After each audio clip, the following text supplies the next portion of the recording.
राष्ट्रवादी काँग्रेस पक्षाचे प्रांताध्यक्ष एकच वादा आणि आपल्या एकच वादा रायगड जिल्ह्याचे खासदार सुनीलजी तटकरे, आपले लोकप्रिय आमदार शेखरजी निकम, रुपाली चाकणकर, बाबाजीराव जाधव, प्रमोद इंदुराव, साधनाताई बोत्रे, अजित यशवंतराव, पूजाताई निकम, दिशाताई दाभोळकर, जागृतीताई शिंदे, रवीनाताई गुजर, रमाताई बेलोसे, आदितीताई देशपांडे, शौकतभाई मुकादम, दादा साळवी, मिलिंद कापडी, जयंत खताते, रमेशजी राणे, समीरजी काजी, राजू पोमेणकर, आबू ठसाळे, हनीफ,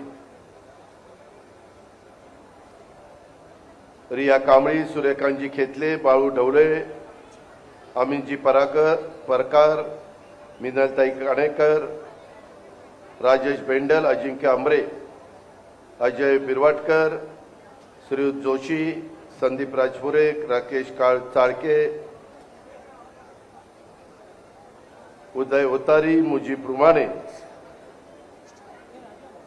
सर्व माझ्या चिपळूण संगमेश्वर मतदारसंघातील उपस्थित असणारे सर्व मान्यवर, सर्व पदाधिकारी, कार्यकर्ते, हिमशन कोंडकिरी, पवारताई, सर्व पत्रकार मित्र, बंधू भगिनी, माझ्या मायमाऊली, माझ्या बहिणी, माझे सगळे बांधव, उपस्थित राष्ट्रवादी काँग्रेस पक्षाचे सर्व कार्यकर्ते आणि माझ्या तरुण मित्रांनो, खरं तर जनसन्मान यात्रेचा दुसरा टप्पा मी आजपासून सुरू केला. अर्धा दिवस श्रीवर्धनला दिला होता, अर्धा दिवस चिपळूणला दिलाय. आणि या निमित्तानं ज्या प्रकारे चिपळूणच्या परिसरामध्ये आल्यानंतर माझ्या लाडक्या बहिणींनी, माझ्या बांधवांनी, माझ्या कार्यकर्त्यांनी, आमदारांच्या सर्व जीवाभावाच्या सहकार्यांनी आमचं स्वागत केलं, त्याबद्दल मी सर्वांना मनापासून धन्यवाद देतो, सर्वांचे मनापासून आभार मानतो. जनसन्मान यात्रेच्या मागचा उद्देश माझा असा आहे की अनेक वर्ष तुमच्यामुळं माझ्यासारख्या कार्यकर्त्याला, सुनीलजींना, शेखरजींना, अनेकांना लोकप्रतिनिधी म्हणून कामाची संधी मिळाली. आणि ती संधी मिळाल्यानंतर समाजाच्या करता काय योजना आम्ही आणल्या, बऱ्याचशा योजना माझ्या शेवटच्या माणसापर्यंत, भगिनीपर्यंत, बांधवापर्यंत पोचल्या जात नाही. त्या सांगायच्या. गेले 5 वर्ष तुम्ही आम्हाला निवडून दिलेले, आम्ही 5 वर्षामध्ये काय केलं त्याची माहिती आम्ही तुम्हाला द्यायची. उद्याच्या काळामध्ये 5 वर्षाच्या करता आमचं काय विजन राहणार आहे ते आम्हाला सांगायचं. आम्ही कुठेही विरोधकांच्यावर टीका टिप्पणी करत नाही, काही करायचं कारण पण नाही. कारण आमचे कामं, आमच्या योजना आणि उद्याच्या काळामध्ये या राज्याच्या सर्वांगीण विकास करत असताना कोकण सहित संपूर्ण महाराष्ट्राला आपण काय काय देणार आहोत हे सांगण्याच्या करता ही जनसन्मान यात्रा आहे. या यात्रेच्या सभेच्या निमित्तानं आपण सगळेजण आला, आपलं मनपूर्वक स्वागत. आपल्या सर्वांचा कुलदैवत भैरवी भवानी देवीच्या चरणी मी नतमस्तक होतो. श्री क्षेत्र मालेश्वर, टिकलेश्वर, गांधारेश्वराला वंदन करतो. शिवशाहू फुले आंबेडकरांना अभिवादन करतो. आमच्या स्वर्गीय गोविंदराव निकम साहेबांना भावपूर्ण श्रद्धांजली देखील अर्पण करतो. ह्या महान व्यक्तींनी आपल्याला एक दिशा दिलेली आहे. इथं शिवशाहू फुले आंबेडकरांचे फोटो लावलेत, आम्ही तिथं नतमस्तक झालो. चव्हाण साहेबांचा पण तिथं फोटो आहे. का आपण त्यांचं स्मरण करतो? आज काय चाललेलं आहे, कुठल्या रस्त्याने तुम्हाला मला महाराष्ट्र पुढे न्यायचा आहे, कुठल्या रस्त्याने आपल्याला सिंधुदुर्ग, रायगड, रत्नागिरी, ठाणे, पालघर, मुंबई पुढे न्यायची, ह्याचाही नीटपणे महायुतीच्या सर्व घटक पक्षांनी विचार करायचा आहे. इतर लोक तर विरोधी टीका करणार, विरोधकांचं टीका करणं आमचं कामच आहे. मी पण विरोधी पक्ष नेता होतो, त्यावेळेस सत्ताधारी पक्षाच्या विरोधात मी टीका करायचो. त्याच्यामध्ये वेगवेगळ्या प्रकारच्या चुका दाखवणं हे ज्याचं त्याचं काम आहे. परंतु आता खोटं बोल पण रेटून बोल, अशा प्रकारची भूमिका विरोधकांची चाललेली आहे. चिपळूणकरांचे लाडके आमदार शेखर निकम यांच्या माध्यमातून आम्ही चिपळूणकरांच्या विकासाला प्राधान्य दिलं. चिपळूण आणि संगमेश्वर तालुक्याच्या विकासासाठी तुम्हाला माहिती आहे किती इथल्या मतदारांना माहिती आहे, जवळपास 5 वर्षात 1 वर्ष शेखर सत्ताधारी पक्षात नव्हता, विरोधी पक्षात होता माझ्यासारखा. 1 वर्ष करोनामध्ये गेलं, राहिले 3 वर्ष. करोनामध्ये थोडासा जास्त काळ गेला, पण मी वर्ष म्हणतो, वर्ष सव्वा वर्ष. राहिलेल्या काळामध्ये चिपळूणकरांनो, संगमेश्वरकरांनो, मी आपल्याला जाहीरपणे सांगतो, तुमचा शेखर निकमनी सातत्याने माझ्याकडे पाठपुरावा केला. माझ्याकडे अर्थ मंत्रालय होतं, उद्धव ठाकरेंच्या सरकारमध्ये 2.5 वर्ष होतं, आता जवळपास 1.25 वर्ष आहे. त्या 4 वर्षाच्या काळामध्ये तो आला, त्यांनी मागितलं आणि तो मोकळ्या हाताने गेला. असं कधी ह्या अजित पवारनी शेखरच्या बाबतीमध्ये होऊन गेलं नाही.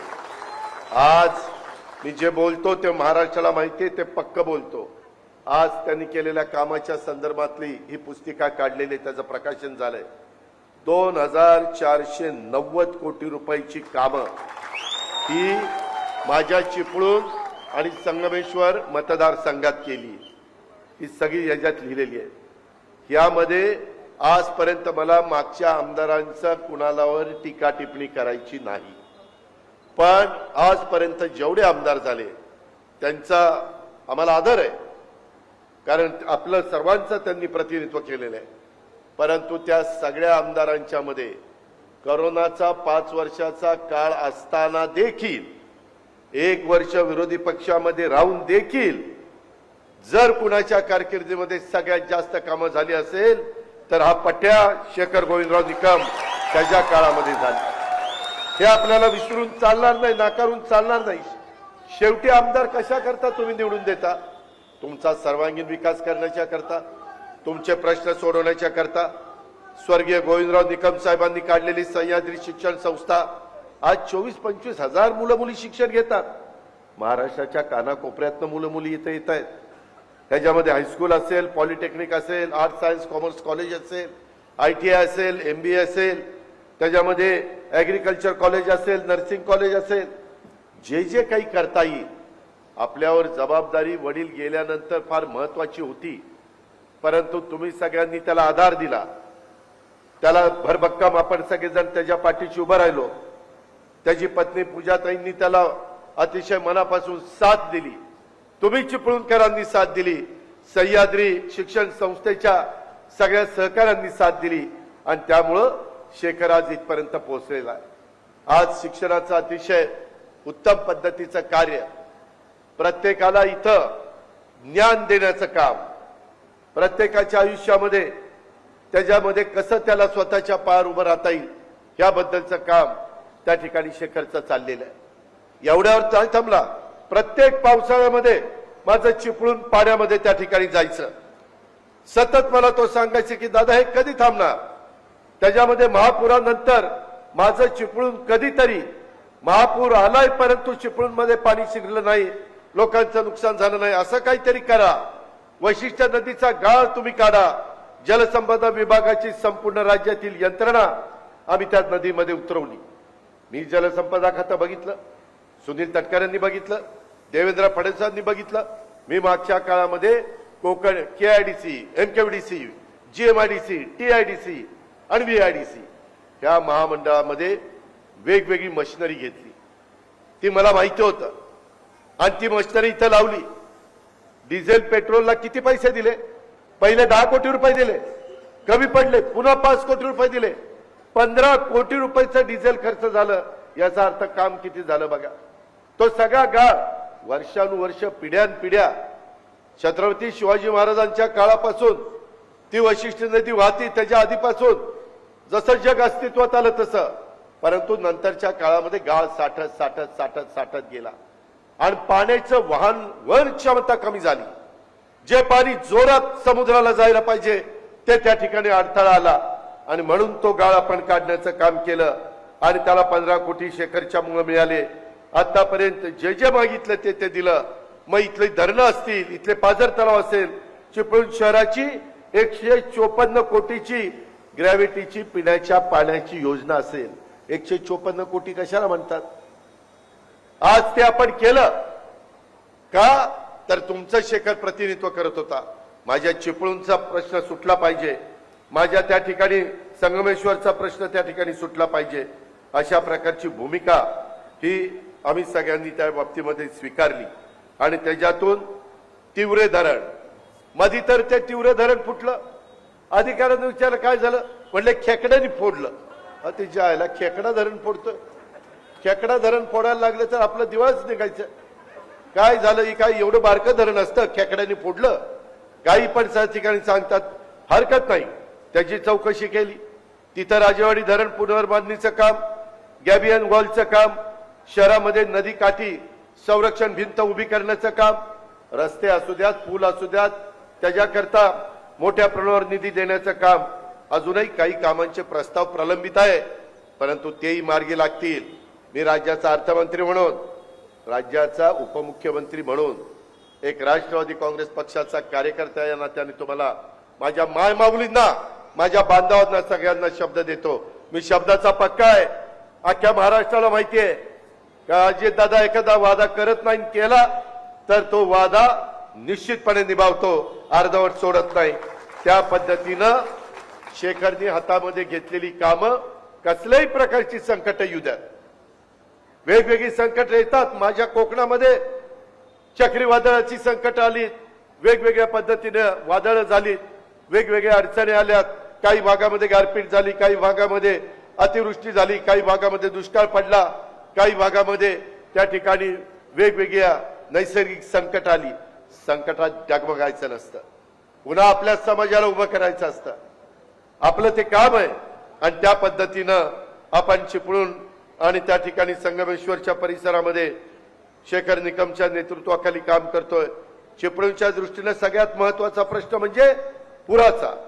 येथे टाकण्यात आलेली रेड लाईन, ब्लू लाईन, पण ज्या पद्धतीनं आम्ही कोल्हापूर असेल, सांगली असेल, त्या जिल्ह्यातील पूर नियंत्रणासाठी राज्य शासनानं Maharashtra climate resilience development programme या महत्वाकांक्षी प्रकल्पास जागतिक बँकेने मंजुरी देत पहिल्या टप्प्यामध्ये साधारण 4000 कोटी रुपयाचा निधी दिलाय. त्याच धर्तीवर माझ्या चिपळूणचा पूर नियंत्रणासाठी सर्वतोपरी प्रयत्न त्या ठिकाणी करायचे. शेखर सारखा माझ्या मागे लागलाय. शेखर सह जलसंपदा विभागाकडनं 2000 कोटी रुपयाचा प्रकल्प आराखडा आपण आता चिपळूण करता तयार करतोय. त्यामध्ये माझं लक्ष आहे, त्याच्यामध्ये शेखरचं लक्ष आहे.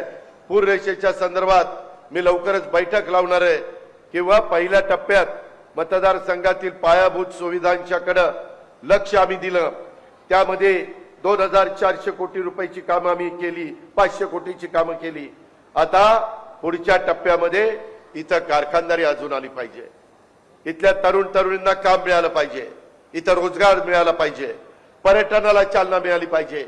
आताच मी श्रीवर्धनमध्ये सांगितलं, आम्ही GR काढलेला आहे, नवीन पर्यटन धोरण 2024 आणलेलं आहे.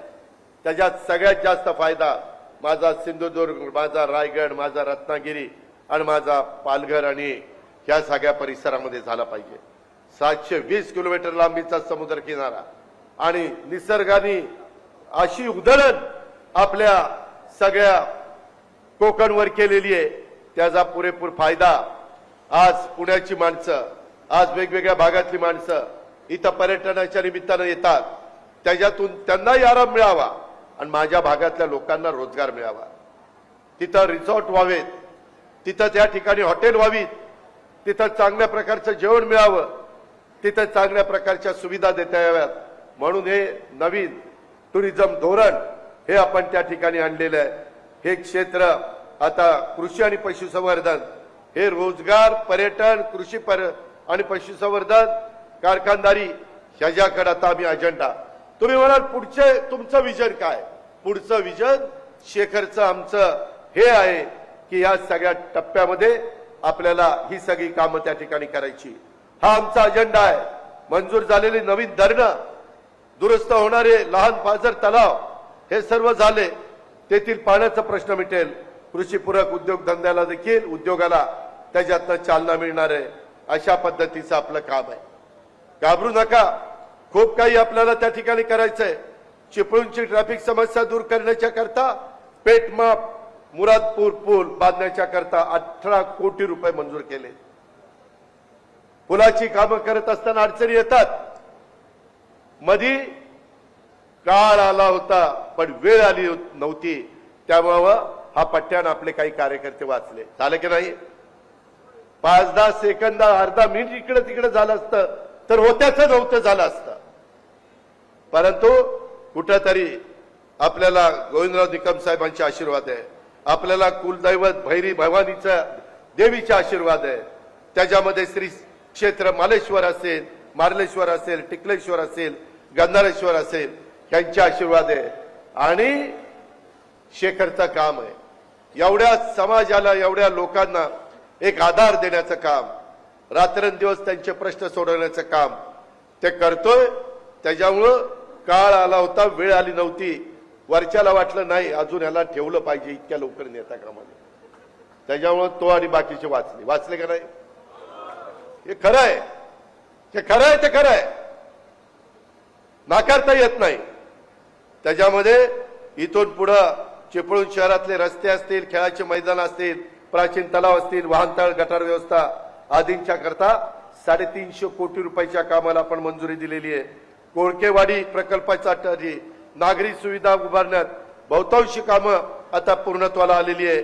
कराड चिपळूण राष्ट्रीय महामार्गाची प्रलंबित कामं, त्यांच्या दुरुस्तीच्या कामाचा वेग देण्यात आलेला आहे.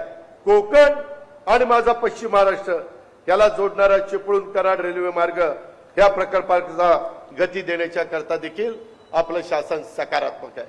काळजी करू नका, आम्ही त्याच्यामध्ये लक्ष ठेवून आहोत. मित्रांनो, सगळी सोंग करता येतात, पैशाचं सोंग करता येत नाही. माझ्या माय माऊली बसल्यात, माझ्या बहिणी बसल्यात, माझ्या मुली बसल्यात. सगळ्यांनी चेष्टा केली आमची. अरे कसली लाडकी बहीण, असं कुठं पैसे कोणी देत असतं का? आम्ही दिले 3000 रुपये.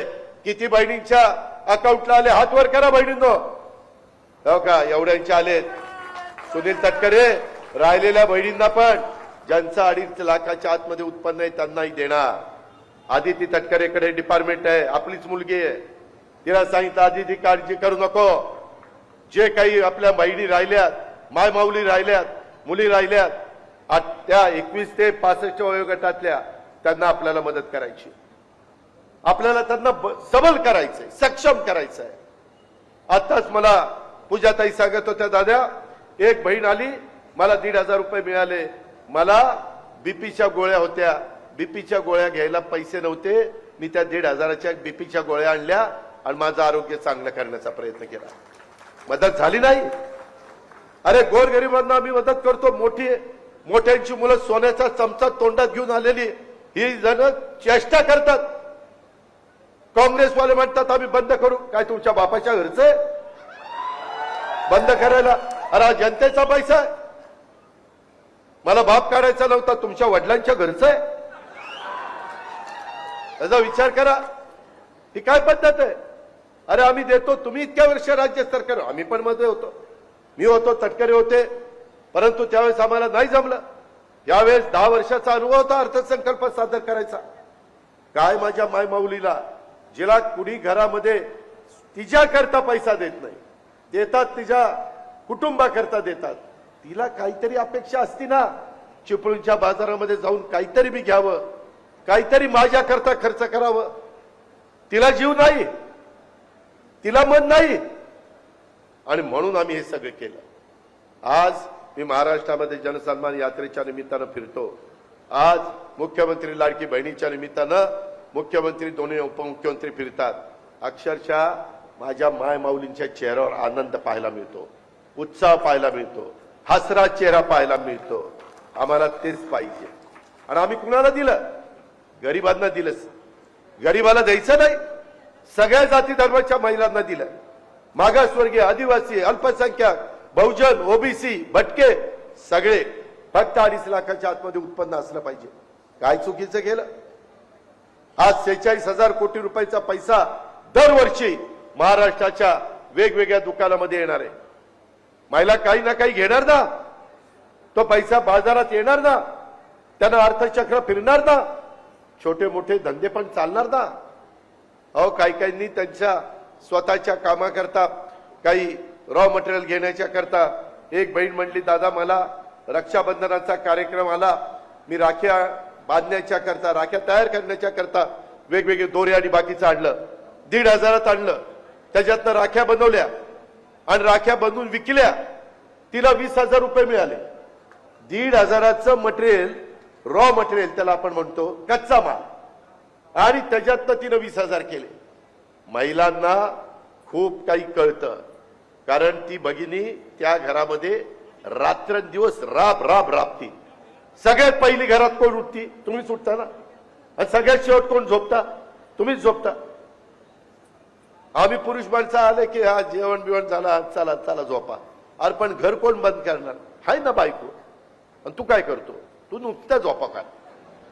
हे जे काही आहे 24 तासामध्ये एवढी माझी भगिनी माय माऊली, माझी मुलगी इतकं काम करते, तर तिला कुठंतरी सबल करायला नको, सक्षम करायला नको?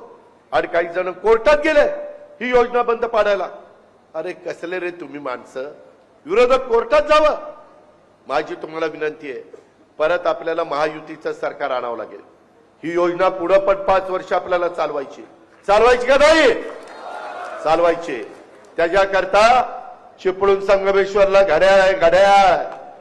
काही ठिकाणी धनुष्यबाण आहे, दुसऱ्या मतदारसंघात काही ठिकाणी कमळ आहे, तिथं तुम्हाला मतदान करावं लागेल.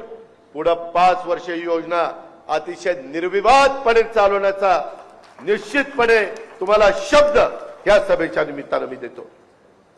उलट नंतर त्याच्यात वाढच करीन, काळजी करू नका. आम्हालाही कळतंय, एवढ्यावर थांबलो नाही. 52 लाख कुटुंबांना 3 गॅस सिलेंडर फ्री वर्षाला.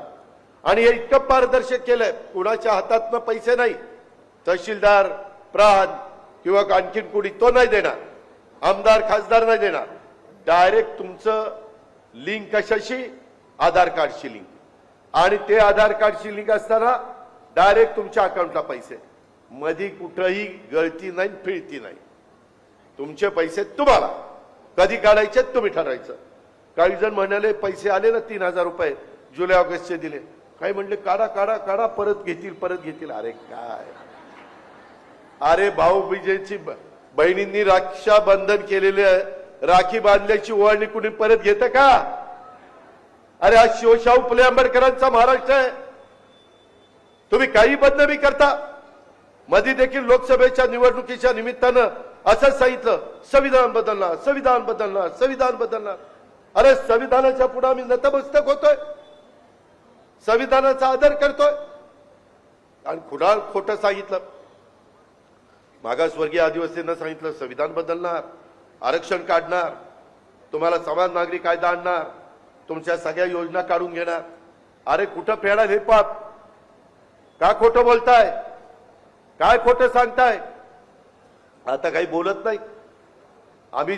मी सारखं मगाशी तटकरे साहेबांनी सांगितलं, अहो जोपर्यंत चंद्र आणि सूर्य आहे ना, तोपर्यंत घटनेचे शिल्पकार भारतरत्न डॉक्टर बाबासाहेब आंबेडकर यांचं संविधान कोण मायेचा लाल बदलू शकत नाही.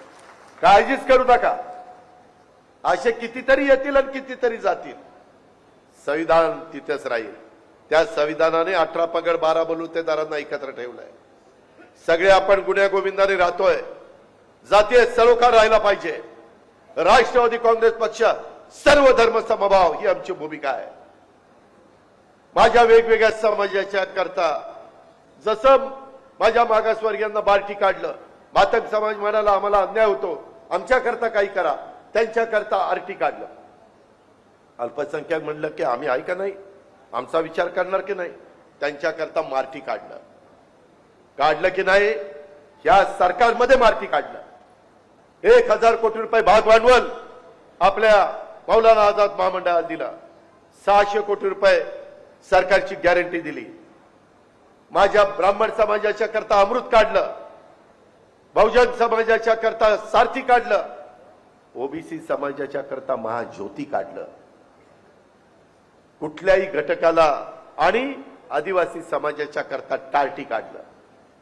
सगळ्या घटकाला बरोबर घेऊन गेलं पाहिजे. आज देखील दफनभूमीला तिथं आमच्या असणाऱ्या वेगवेगळ्या शादीखान्याला अशा पद्धतीनं वेगवेगळ्या निधी देण्याचं काम आम्ही करतोय. काही जण चुकीचं वागतायत. मी त्यांना निर्वाणीचा इशारा दिलाय. असं चालणार नाही. कुठल्याही जातीनं, कुठल्याही धर्मानी, कुठल्याही पद्धतीने एकमेकाचा अनादर करायला शिकवलेलं नाहीये. शिवाजी महाराजांच्याही काळामध्ये सगळ्या 18 पगड जाती 12 बलुतेदारांना योग्य पद्धतीचा न्याय मिळत होता आणि त्यांच्याच विचाराचं हे राज्य आहे. त्याच्यामुळं काही जण बोलता बोलता कुठल्याही प्रकारची भाषा जी वापरली नाही पाहिजे अशा प्रकारची भाषा वापरतात. अरे चव्हाण साहेबांनी सुसंस्कृत महाराष्ट्राची शिकवण दिली आणि तुम्ही असली भाषा वापरताय. हे आम्ही खपून घेणार नाही. महायुती म्हणून आज आम्ही त्या सरकारमध्ये आहे, पण त्यामध्ये चुकेल त्याला शासन होईल. तो कुठल्याही जाती धर्माचा असू द्या. जर कुणी आमच्या माय माऊलीवर, आमच्या मुलीवर, आमच्या भगिनीवर अन्याय केला तर त्याला डायरेक्ट जेल, जन्मठेप किंवा फाशीची शिक्षा. ही असली नराधम नकोय, ही विकृती नकोय, ही नालायक माणसं आहेत. अरे शिवाजी महाराजांनी सुभेदाराची त्यावेळेसची सून त्यांचं काय वर्णन केलं आणि त्यांना परत पाठवलं. याचा कुठेतरी विचार करा. आपण महाराजांचं आता दर्शन घेतलं, त्याच्या आधी आपण तिथं जाऊन बाबासाहेब आंबेडकरांच्या पुढे नतमस्तक झालो. नुसतं नतमस्तक व्हायचं नसतं, त्यांचा विचार हा डोक्यात ठेवून पुढे चालायचं असतं. ही राष्ट्रवादी काँग्रेस पक्षाची भूमिका आहे. आणि म्हणून माझी आपल्याला सगळ्यांना विनंती आहे की चिपळूणमध्ये अनेक कामं आज शेखर निकमच्या नेतृत्वाखाली राष्ट्रवादी काँग्रेस पक्ष आणि महायुतीचं सरकार त्या ठिकाणी करतंय. वेगवेगळ्या पद्धतीनं नगर परिषदेच्या इमारतीचं काम असो, सांडपाणी प्रक्रिया प्रकल्प असो, भाजी मंडई असो, शॉपिंग सेंटर निर्मिती असो, यासारख्या प्रकल्पांना देखील या पुढच्या काळात मंजुरी देण्याच्या करता, भरीव निधी देण्याच्या करता आम्ही त्या ठिकाणी कटिबद्ध आहोत. आज इथे एक चांगल्या पद्धतीनं शिवाजी महाराजांचा पुतळा आणि मावळे एक चांगला स्पॉट निर्माण झाला की नाही? झाला. असे स्पॉट आपल्याला निर्माण करायचे. मधी ते तिवरे धरण फुटलं, मी मगाशी सांगितलं. त्याच्यामध्ये दादर, अकले, नांदिवसे या गावातलं पाणी गेले पूल बांधण्यासाठी विशेष बाब म्हणून हा माझ्या मागे लागला 9 कोटी रुपये त्या ठिकाणी घेतले.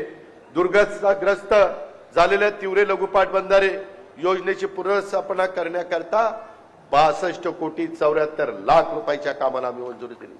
कशाला म्हणतात 62 कोटी? गॅबियन वॉल बांधण्याच्या करता 11 कोटीचा निधी त्या ठिकाणी दिला.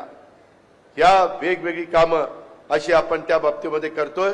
इथून पुढे माझ्या वैशिष्ट नदीतला पण गाळ काढण्याच्या करता नलावडा बंधारा इथं संरक्षण भिंत बांधण्याच्या करता 20 कोटी रुपये दिलेत आणि पुनर्वसित गावठाणामध्ये नागरी सुविधा उभारण्याकरता विविध कामाच्या करता 42 कोटी रुपयाचा निधी दिलाय. अशाच पद्धतीनं आपल्याला काम करायचं. कुणी येतील, कुणी जातील, काही सांगतील तसं नाही. स्वतः आपला शेखर इथला आहे. शेखरचा जे काही संस्कार झाले ते इथं झालेले आहेत. तुम्ही त्याला त्या ठिकाणी भावाच्या नात्याने, तुम्ही त्याला मुलाच्या नात्याने आधार देण्याचं काम त्या बाबतीमध्ये केलं पाहिजे. एकंदरीतच ह्या माझ्या कोकणचा सर्वांगीण विकास करण्याच्या करता आणि वेगवेगळ्या प्रकारच्या योजना, माझ्या शेतकऱ्यांना मोफत वीज देण्याची योजना, आमच्या मुला मुलींना वेगवेगळ्या प्रकारे कार्यप्रशिक्षण देण्याची योजना, दुधाला 5 रुपये अनुदान देण्याची योजना, वारकरी समाजाच्या दिंड्यांना अनुदान देण्याची योजना, मुख्यमंत्री वयोश्री योजना, महात्मा फुले जन आरोग्य योजना, अशा कितीतरी योजना. माझ्या गरीब घरातल्या मुलींना कॉलेजच्या शिक्षणाला पैसे नसतात, त्याबद्दल आम्ही योजना आणलेली आहे. शेखरनी बोलत असताना सांगितलं, जसं गरीबाच्या मुलींना शिक्षण मिळालं पाहिजे तसं गरीबाच्या घरातल्या मुलांना पण मिळालं पाहिजे. त्याही करता उद्या आमचं सरकार आल्यानंतर त्याही गोष्टीचा विचार मी निश्चितपणे करेन. याबद्दलची पण ग्वाही मी आपल्याला सगळ्यांना या सभेच्या निमित्तानं देतो. महाराष्ट्र महाराष्ट्रवादी हेल्पलाईन ही आमची हेल्पलाईन आहे. तिचा नंबर 9861717171 आहे. राष्ट्रवादी काँग्रेस पक्षाची ही महाराष्ट्रवादी हेल्पलाईन क्रमांक आपण फिरवला तर तुम्हाला वेगवेगळ्या अडचणीला आम्ही उत्तर देऊ शकतो, मार्ग त्या ठिकाणी काढू शकतो. महाराष्ट्र हे लोककल्याणकारी राज्य आहे. या लोककल्याणकारी राज्यामध्ये फक्त रस्ते, पूल, प्रशासकीय इमारत, दळणवळण एवढंच उभं करणं महत्वाचं नाही, तर जनतेच्या हिताच्या, त्यांच्या प्रगतीला प्रोत्साहन देणाऱ्या लोककल्याणकारी योजना राबवणं हे देखील गरजेचं आहे. त्या दृष्टीनं महायुतीचं राज्य सरकार कटिबद्ध आहे. राज्यातील प्रत्येक घटकाकरता योजना आणण्याचा आम्ही त्या ठिकाणी प्रयत्न करतोय. मी एवढ्यावरच नाही सांगत, तर केंद्रामध्ये त्या ठिकाणी जे सरकार आले त्या सरकारकडनं देखील आपल्या महाराष्ट्राला कसा जास्तीत जास्त निधी आणता येईल याबद्दलचा प्रयत्न हा माझा स्वतःचा चाललेला आहे, मुख्यमंत्र्यांचा चाललेला आहे. पाऊण लाख कोटी रुपयाचं वाढवणचं बंदर हे आपल्याला पंतप्रधानांनी ह्या 100 दिवसामध्ये दिलेलं आहे. काल ते ह्याच्यामध्ये पण आलेले होते आपल्या वर्ध्यामध्ये देखील त्यांनी अतिशय चांगल्या प्रकारच्या योजना ह्या आपल्याला दिलेल्या आहेत. माझा कागद तिथं राहिला काय? या योजना अजित तिथं कागद राहिला का रे? संपूर्ण देशामध्ये विश्वकर्मा योजना सध्या राबवली जाते. यामध्ये अनेक कारागिरांना स्वतःचा उद्योग व्यवसाय उभा करण्यात येतो. त्याच्यामध्ये गुरव असतील, लिंगायत असतील, नाभिक असतील, रामोशी, वडार, कोळी, अनेक जाती धर्माचे जे कलावंत आहेत त्यांना मदत करण्याचं, लाखो कारागिरांना आपण ओळखपत्र देण्याचं काम त्या ठिकाणी केलेलं आहे. कौशल्य प्रमाणपत्र आणि कर्जाचं वाटप हे देखील आपण त्याच्यातनं करतोय. युवकांना जर्मनीमध्ये पाठवण्याच्या करता देखील राज्य सरकारने सामंजस्य करार केलेला आहे. अशा पद्धतीनं कितीतरी चांगल्या चांगल्या योजना, आमच्या महिलांना लखपती करण्याची योजना, देशामध्ये 3 कोटी महिलांना लखपती केले जाणार आहे. त्याच्यातल्या 50 लाख महिला आपल्या महाराष्ट्रातल्या करण्याचा निर्णय आम्ही घेतलेला आहे. VC द्वारे वंदे भारत ट्रेनला देखील आपण मोठ्या प्रमाणावर निधी त्या ठिकाणी केंद्र सरकार देतोय. रेवस ते रेड्डी हा रस्ता देखील करोडो रुपयाचा आम्ही त्या ठिकाणी करतोय. त्याच्यातून पर्यटन वाढावं, रोजगार मिळावा, त्याच्यातून माझा कोकणचा कायापालट व्हावा, या पद्धतीच्या या सगळ्या योजना आहेत. त्याचा पुरेपूर फायदा घ्या. शेखर निकम सारखा एक हाडाचा कार्यकर्ता, एक हरहुन्नरी कार्यकर्ता, जीवाचं रान करणारा कार्यकर्ता, माझा चिपळूण आणि माझा संगमेश्वरचा सर्वांगीण विकास झाला पाहिजे. सगळ्या जाती धर्माच्या लोकांना न्याय मिळाला पाहिजे. अशा प्रकारची भूमिका अल्पसंख्याकांच्या सहित त्याची स्वतःची असते आणि त्याबद्दल आपण काळजी करू नका. आम्ही सर्वांना न्याय देण्याची भूमिका सरकारमध्ये असताना घेऊ. कुठल्याही घटकावर, कुठल्याही समाजावर अन्याय होऊन देणार नाही, हाही शब्द या जाहीर सभेच्या निमित्तानं माझ्या माय माऊली आणि बहिणी आणि मुलींच्या साक्षीनं त्या निमित्तानं देतो. आणि उद्याच्या काळामध्ये जो काही महायुतीचा उमेदवार आम्ही देऊ, या चिपळूण आणि संगमेश्वर मधनं त्याला घड्याळाचं चिन्ह घेऊन आम्ही देणार आहोत. त्याला प्रचंड मताधिक्याने आपण विजयी करा. राहिलेली सगळी कामं करण्याच्या खात्री आणि शब्द हा अजित पवार आज कोकणमध्ये येऊन, आज रत्नागिरीमध्ये, चिपळूणमध्ये तुम्हाला सगळ्यांना देतो. तुम्ही तुमचं काम करा. पुढचं काम करण्याची जबाबदारी माझी. त्याच्यात मी तसूभर देखील कमी पडणार नाही ही खात्री देतो आणि आपल्या सगळ्यांची रजा घेतो. जय हिंद, जय महाराष्ट्र, जय राष्ट्रवादी.